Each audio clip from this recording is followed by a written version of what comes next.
Israel का खास सहयोगी अमेरिका अब इजराइल रक्षा बलों की नेतन्याह यहूदा बटालियन पर प्रतिबंध लगाने की योजना बना रहा है।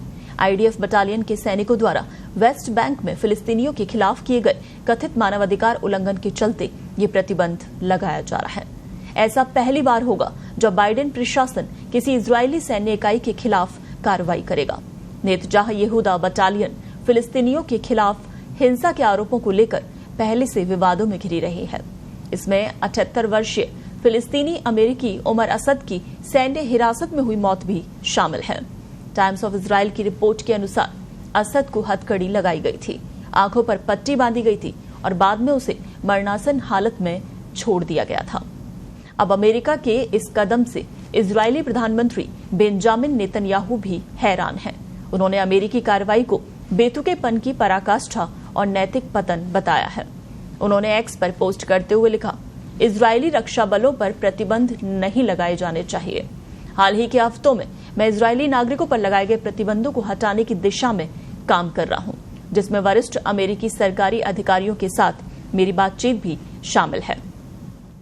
उन्होंने आगे लिखा, ऐसे समय में जब हमारे सैनिक आतंक के गुनहगारों से लड़ रहे हैं, आईडीएफ की एक यूनिट पर प्रतिबंध लगाने का इरादा बेतुकापन और नैतिक पतन की पराकाष्ठा है।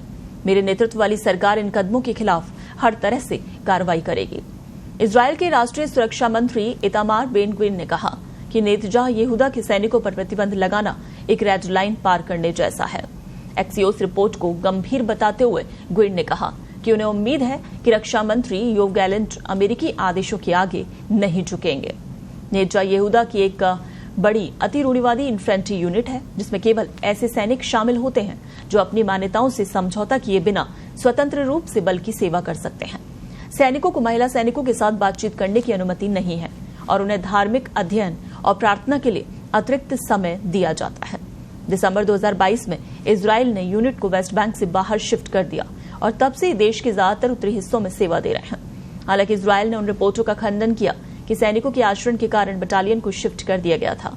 सूत्रों का हवाला देते हुए एक्सियोस ने बताया कि लेही की तरह नेतन्याह यहूदा सैनिक अमेरिकी सैनिकों के साथ प्रशिक्षण नहीं ले पाएंगे या अमेरिकी फंडिंग के साथ किसी भी गतिविधि में भाग नहीं ले पाएंगे।